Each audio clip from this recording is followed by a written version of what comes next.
I'm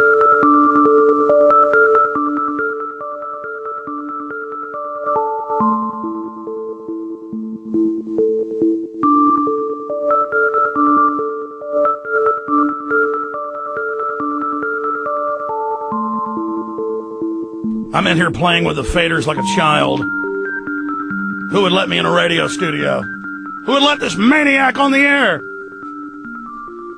All right, Bob Chapman is our guest. I want to go back to your phone calls. But, Bob, finishing up comments on what the last caller was just saying from Michigan. You know, it's a sad thing. The whole country isn't evil. We're not all that bad. None of us are perfect. But they taught the public how to laugh, how to giggle, have a self-satisfied arrogance. I don't know the term for it, but it's a selfishness, but an ignorant selfishness. Like I talk to so many people on the street and they say, I don't care in the last few years if the stock market plunges. I don't own stocks.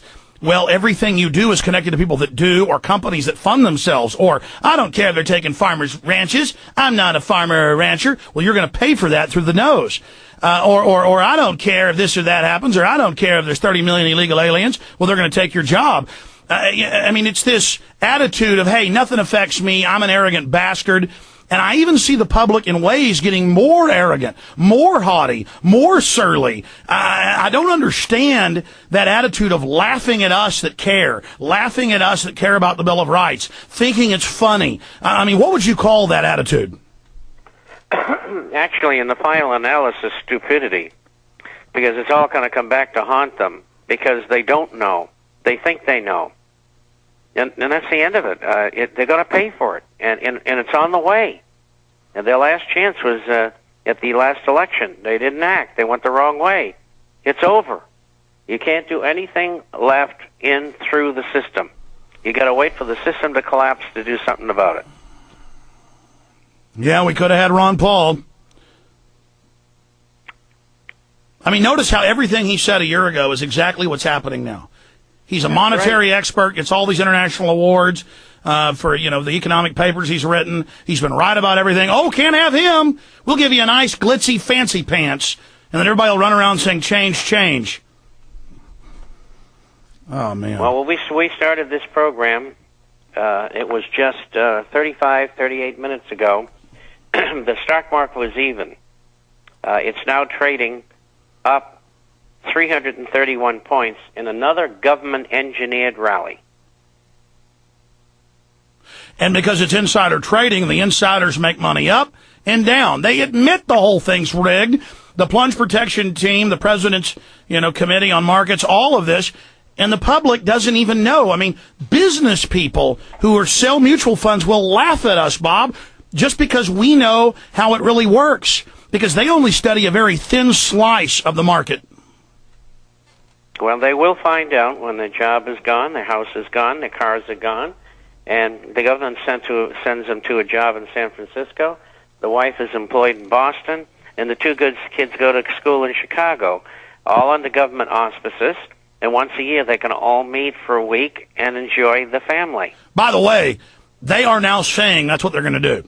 But instead of it being the Rooseveltian work brigades, they're saying it will be environmental brigades, tattle brigades. Can you imagine all these idiots? They're not going to be saying we were right. They're going to be in little utility outfits like 1984, bossing us around. And I got news for you. I'm not being bossed around by you, scum. What about you, Bob? Absolutely not. You want me, it'll be free first. But if you come for me, better be prepared to die. They're just going to turn the giant, poor, dumbed-down mass loose on the middle class who they think is rich. Can you imagine? I mean, they openly are going to use class warfare against the middle class, blaming the middle class for everything. Good God, we're in trouble, Bob. It's not going to be nice. The way people treat one another is going to get even worse. I mean, you got a garden in your house. If you don't have a fence around it, they're going to come and steal your tomatoes. It's already started. Oh, all over Canada? Somebody told me that the other day. No. Here in Canada, the U.S., and England, and Europe, they're having massive farm thefts right now. Oh, man.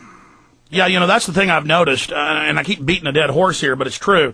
90% of the public was self-sufficient, agrarian, on the land, in the rural areas in the Great Depression. Now it's 90% in the city, and of the 10% on the farms, half of them, or 5% of the population, half of that 10% is self-sufficient.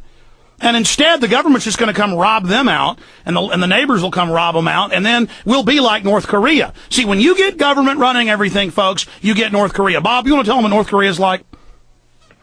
Well, it's an abject communist dictatorial society, sort of on the model that Mr. Obama wants for our country. And, of course, the people who control him, and that's part of the evolutionary process, which would lead us into world government. The people who are doing this behind the scenes don't care whether it's a fascist world government or a communist world government. They just want world government that they control. You know, it doesn't matter what you want to call it. It's one kind of socialism or another. Well, Bob, that's it. What they're after. Well, I mean, that's it. They got free health care there. They got everything. And there's lots of uniforms and lots of tattletales and lots of cops. And they don't even have power now. Everything's shutting down. Everything's imploding. And they're just giving orders and killing more people and fancier uniforms and more. And, I'm the government. I'm the government. I'm the government. I'm the government. I run everything. We make the grass grow. We make the sun shine. We're the bureaucrats. And they're doing the same thing in China. And wait till China breaks down. They just lowered their interest rates after having tightened them up for a year. The yuan is now finally going back down again, and they're going to spend almost $600 billion revitalizing their economy because they know their exports are going to drop probably about 80 or 85%. And they've got millions of people already demonstrating because they don't have jobs, they don't make enough money, and, it's a very volatile country. And so the people who are running China are not very happy right now, and they know that they're on a cusp of some real problems. And so, all countries are going to have problems, some because they're in the aftermath like China and North Korea, but some, like the United States and Western Europe, where it's been engineered. Yeah. Bob in Florida, you're on the air with Bob Chapman. Go ahead. Hello, Alex. I got a question. I've been reading about the Federal Reserve, trying to figure out exactly the root cause of all America's problems, but it seems like the whole world has a lot of problems. So I happened upon the protocols of the Elders of Zion, and it seems like this has been going on for thousands of years. This world started thousands of years ago. Don't you think that this world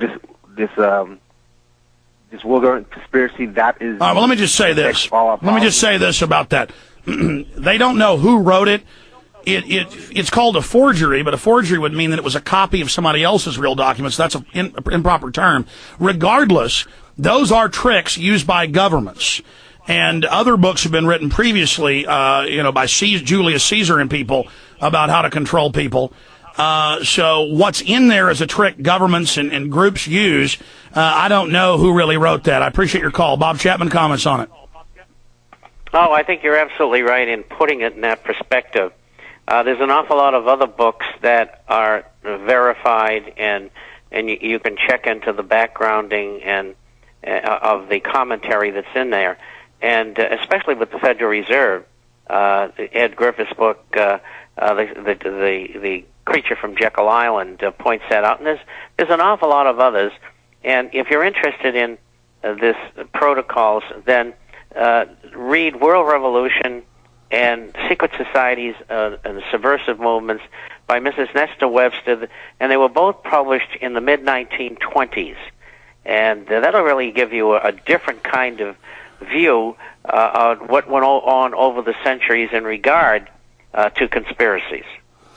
And I would just add to all of this that we're headed into hard times, and regardless, we just have to fight the tyranny and all stick together in this.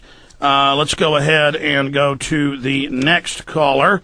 Let's talk to Corey in California. You're on the air with Bob Chapman. Good afternoon, gentlemen. I just want to say thank you, Alex, for everything you do. Bob, thank you. You helped wake up my dad. We're doing a lot of things. We're that 5% that are no longer dependent on the government. We live off the land, things of that. I'm a mainstream Christian in the ministry of Jensen Franklin, who quotes, "These are not normal times." So I rejoice in that fact. I have a question, actually, a couple.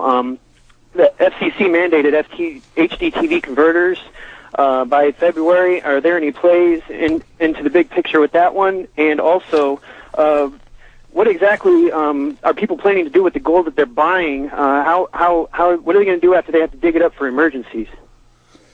Bob? Well, I always think that there'll be a black market or a normal market, for that matter, for anything of value, and gold and silver coins do fit that bill, as do razor blades and soaps and toilet paper and food and gasoline and many other items. So it's great bartering material, and you may save your life in lives of others by having gold and silver available to buy the things that are needed to function. Outstanding. Look, I mean, let me just add something. Gold is not a panacea. Silver is not panacea.